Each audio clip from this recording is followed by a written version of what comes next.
Bethany Nicole Taylor. I am from Akron, Ohio, and I live in Brooklyn, New York now. I was a communication arts major with an emphasis in theater, and I had a minor in music. Oh, where to begin? Let's see. So I am acting in New York right now. I also work for a startup in marketing called Airtime, which is pretty exciting.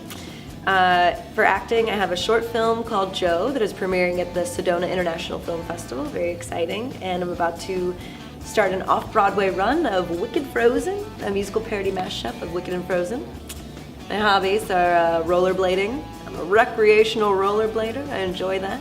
I love coffee every single day, making it, drinking it, all of that. Yeah.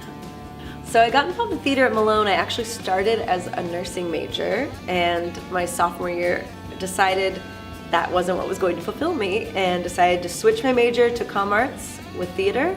I auditioned for Cotton Patch Gospel and snagged a role in that and never looked back. And that's how I started my theater journey here, and I'm ever grateful. So I acted in Cotton Patch Gospel. I think we all sort of played various roles in that show. It's almost like Godspell or something, so I'll go with that. I had a solo, that was exciting, and played a bunch of various little parts, which was fun.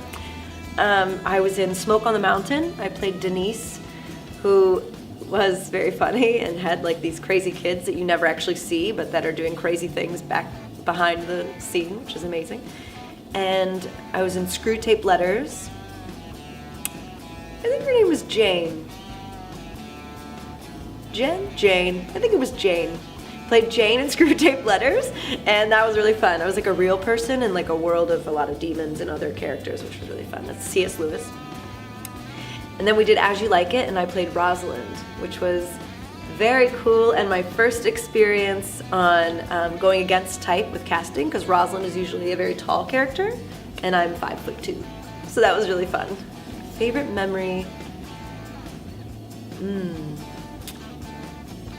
Well, there are so many, it's hard to pick one.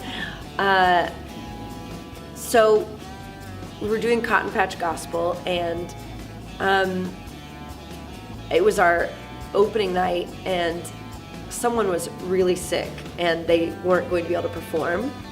And in that moment, we all came on stage, this is before the show, and we were like, okay, so-and-so isn't gonna be able to perform. We're gonna do it, we're gonna make it happen. And we all like divvied up lines and took on like parts of solos and things, and we made it happen as a group.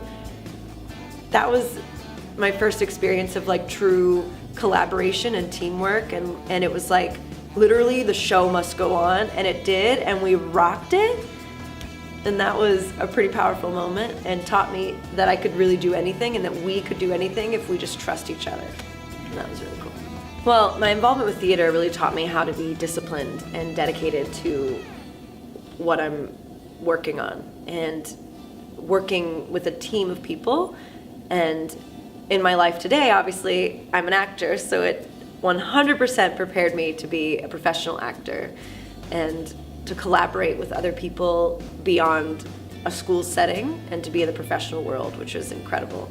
It also, theater, especially particularly here with Tammy, it gave us a good depiction of the human condition, which I think theater has such a gift at doing, and I think it prepared me to walk into the world outside of Malone and know that there are different types of people and everyone's living in different lives, and prepared me to look at it through that lens of diversity and that we're all different. What I live by is it's a marathon, not a race. And in my acting life, in my personal life, my career, in every aspect of life, it's just everything takes time. You have to be patient and keep going. Jump over those hurdles, dive through those waters, and you'll get there. My advice for people going into theater is really look at what makes you happy, and look at who you are, and think if there's anything else that you could see yourself doing that you would find fulfillment in career-wise, do it. If you're like me and that's not an option for you, then buckle up and fight every step of the way. And when it gets hard, don't give up and just keep going. It is a very, very difficult field and a very tough road, but it is so worth it. And that feeling when you book the role that you really wanted, or when you get to work with an actor or a director you've always wanted to work with, and when you call one of your parents or your best friend to tell them, I got it, there is nothing like that. And that makes it all worth it for me. So my advice is, if you're going to do it hard and keep going. For not theater, just in general, for adulting, my advice is to figure out a way to budget, because I'm really terrible at that, and that is a difficult thing. Budget your time, budget your money. Don't be afraid to ask questions. I think that as adults, we think that we have to have everything figured out right away, and I'm still learning things, and I'm an alumni, so obviously I've been around the block a few times. But don't be afraid to ask questions of people who may know more about whatever it is you have a question about than you do. To ask advice, if you don't understand something, to ask, as opposed to just taking a stab at it and possibly it could be not right, And take risks. Risk it all.